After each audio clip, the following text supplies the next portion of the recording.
The sun had barely begun to rise as Kevin pedaled his bike down the quiet streets.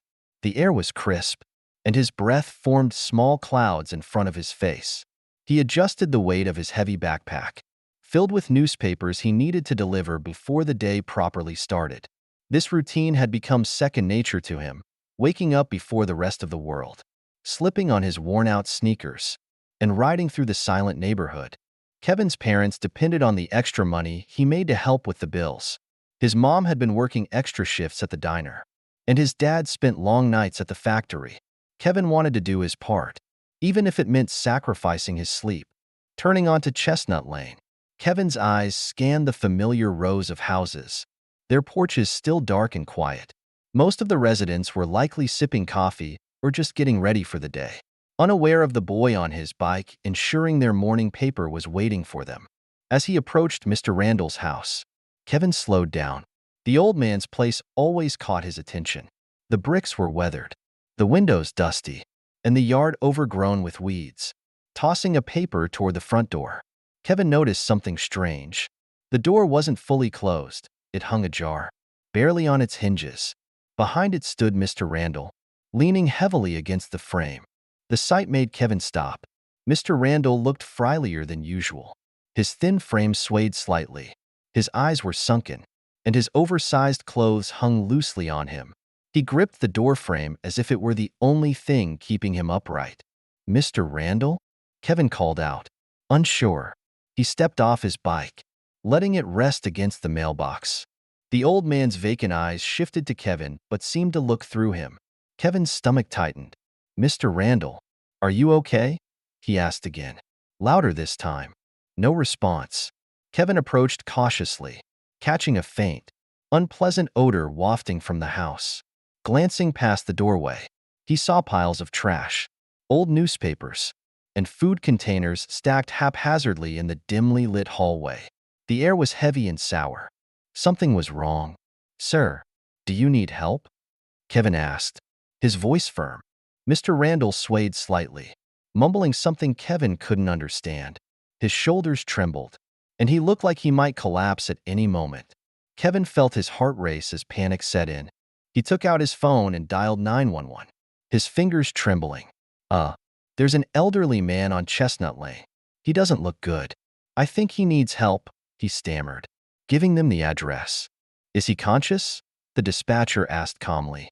Kevin glanced at Mr. Randall, whose head tilted as he struggled to stay upright. "Yeah, but he's not right.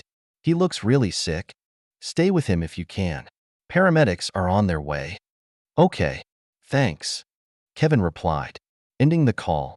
He stepped closer to Mr. Randall, his voice soft but steady. "Help is coming.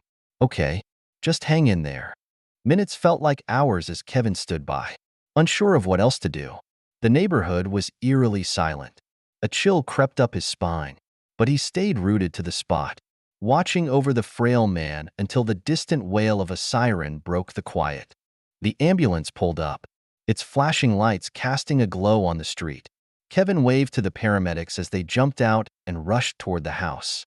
They gently supported Mr. Randall, asking him questions in calm tones as they led him to the gurney. Kevin stepped back, unsure of his place in the unfolding scene. Neighbors began to emerge, peeking through curtains or stepping onto their porches. Kevin could feel their eyes on him, their murmurs filling the air. "Is he going to be okay?" Kevin asked one of the paramedics. The paramedic nodded, not meeting Kevin's gaze. "You did the right thing calling us," he said before turning back to help his team load Mr. Randall into the ambulance. Kevin caught the old man's eyes for a brief moment. There was something in them, gratitude, perhaps, or fear. It was hard to tell. As the ambulance doors closed and the vehicle pulled away, Kevin's relief was overshadowed by the growing awareness of the neighbor's stares. "Hey, isn't that the paper boy?" someone whispered.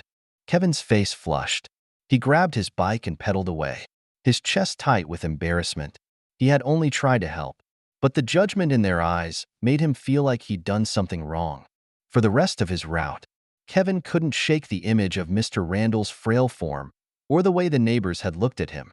Even as he finished his deliveries and headed home, the weight of their whispers stayed with him. Later that afternoon, Kevin's phone buzzed with an unknown number. He hesitated before answering. "Hello," he said cautiously. "Is this Kevin?" a deep voice asked. "Yeah. Who's this?" "This is Ethan Randall, Mr. Randall's son. I wanted to thank you for calling for help this morning. The doctors said it might have saved his life." Kevin's throat tightened. "Oh, it just seemed like he needed it," he mumbled. "You did more than most would have," Ethan said, his voice steady but warm. "I can't thank you enough." After they hung up, Kevin stared at his phone, conflicted. He should have felt good about what he'd done.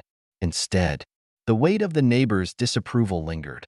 The next morning, Kevin resumed his route, hoping to avoid any confrontations. The streets were quiet as usual, but when he approached Mrs. Aldridge's house, her curtains snapped shut just as he rode by.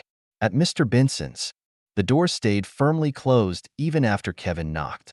He dropped the paper on the porch, his chest tightening. By the time he reached home, Kevin felt drained. His mom noticed his expression as he walked through the door. "Rough morning?" she asked, concern etched on her face. Kevin nodded, dropping his bag by the door. "Yeah, feels like everyone's mad at me for helping Mr. Randall." She placed a comforting hand on his shoulder. "You did what was right, Kevin. Sometimes, people don't like change or attention being brought to things they'd rather ignore. But that doesn't mean you were wrong." Kevin nodded, but her words only eased the sting a little. He spent the rest of the day avoiding the neighbors, hoping the tension would blow over. A few days later, Kevin's routine was interrupted by a sleek black car parked in front of his house. Ethan Randall stepped out, dressed sharply but with an approachable demeanor. He knocked on the door, and Kevin's mom called out, "Kevin, someone's here to see you." Kevin walked to the door, his stomach in knots. Ethan extended his hand with a smile. "Hi, Kevin. I just wanted to thank you in person."